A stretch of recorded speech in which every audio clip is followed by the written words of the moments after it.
Hello everyone, मैं हूँ पिंकी और मेरे चैनल क्लासिक क्रिएटिविटी पर आप सबका स्वागत है। आज मैं लेकर आई हूँ आपके लिए चॉकलेट मैंगो केक, जो बहुत ही ज़्यादा डिलीशियस होता है।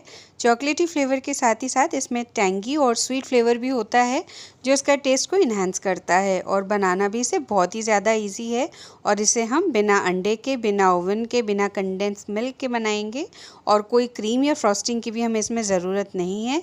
तो चलिए देखते हैं कैसे बनाना है इसे।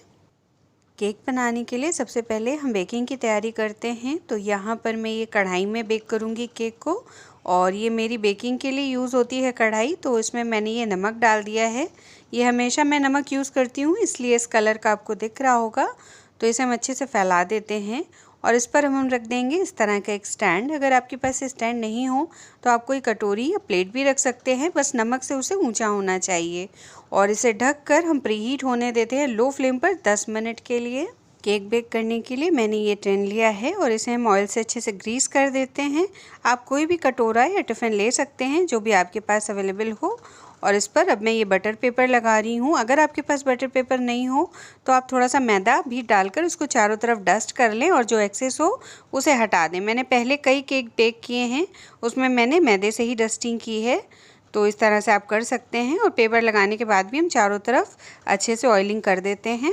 अब केक का बैटर बनाने के लिए हम एक बोल लेंगे और इसमें डालेंगे 1 कप दूध। ये मेरा 200 ml का कप है।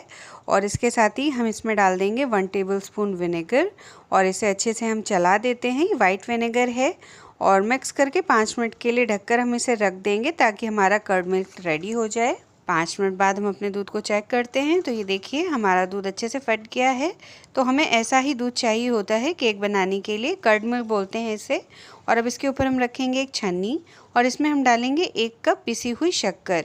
तो आप कोई भी एक कटोरी या कप बना लें और उसी से सारा मेजरमेंट करें और इसे अच्छे से हम छान लेते हैं। और जो भी मोटे दाने होंगे हम उन्हें अलग कर देंगे।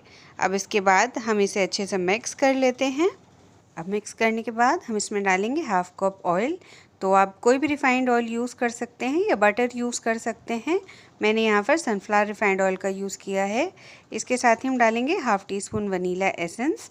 और इन सभी चीज़ों को एक बार हम अच्छे से मिला देते हैं आपस में।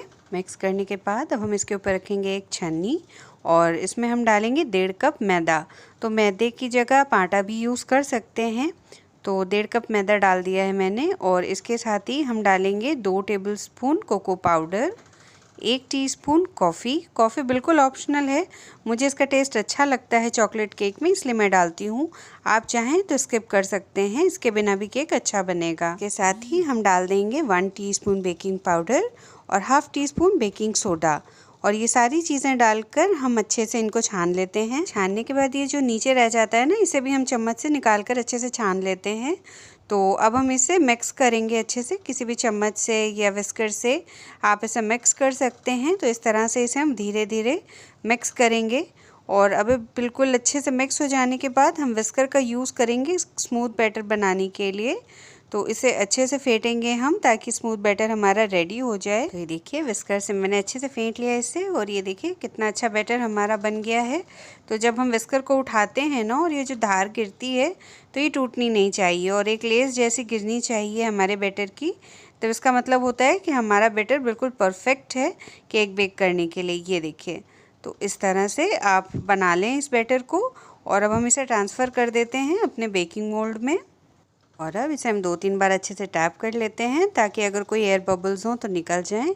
इधर हमारी कढ़ाई भी अच्छे से गर्म हो चुकी है।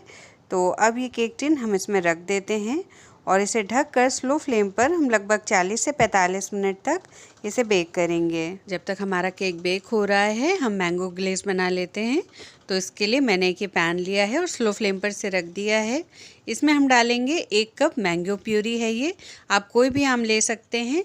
और इसके साथ ही हम इसमें डाल देंगे 4 टेबलस्पून शक्कर आप कम या ज़्यादा भी कर सकते हैं। इसके साथ ही हम इसमें डाल देंगे 1 टीस्पून नींबू का रस। तो नींबू का रस डालने से इसका टेस्ट बहुत ही अच्छा हो जाता है, बिल्कुल खट्टा मीठा सा स्वाद आता है इसमें। तो हाई फ्लेम पर अभी हम इसे पका रहे हैं। तो पहले तो हमें इसे शक्कर घुलने तक पकाना है। उसके बाद जैसे इसमें देखिए बबल्स आने लगते हैं ना, तो हम इसे लगातार चलाते हुए पकाएंगे तो इसमें एक शाइन सी आ जाएगी। और कैसे हमें पता चलेगा कि ये ग्लेज़ रेडी है, तो हम अपने स्पैटुला पे ऐसे देखिए लगाएंगे और इससे जब हम ड्रॉप गिराते हैं ना तो बिल्कुल थिक गिरनी चाहिए, बिल्कुल पतला पतला सा लिक्विड नहीं होना चाहिए। तो इस तरह से देखिए हम गिरा रहे हैं और ये बिल्कुल थिक ड्रॉप है और ये स्पैटुला में हमारे अच्छे से लगा हुआ है, एक कोटिंग आ गई है। तो इसका मतलब है कि हमारा ये ग्लेज़ रेडी है। अब हम गैस को ऑफ़ कर देते हैं और इसे एक दूसरे कटोरे में हम ट्रांसफ़र कर लेते हैं। तो इसे पकाने में लगभग मुझे 7 से 8 मिनट लगे हैं। तो आप भी इस तरह से बनाएं और इसे ठंडा होने देते हैं। अब हम 45 मिनट हो चुके हैं, तो अब हम अपने केक को चेक कर लेते हैं। तो ये देखिए, वाओ कितना ब्यूटीफुल केक बेक हुआ है हमारा, कितना प्लफ़ी, कितना ज़्यादा फूला हुआ है, आप देख सकते हैं। तो अब हम इसमें एक टूथपिक डालकर देखेंगे कि ये पका है या नहीं, या आप कोई चाकू भी डाल सकते हैं। तो ये देखिए सेंटर में, क्योंकि केक हमेशा कच्चा रहता है इसलिए हमें सेंटर में ही चेक करना चाहिए।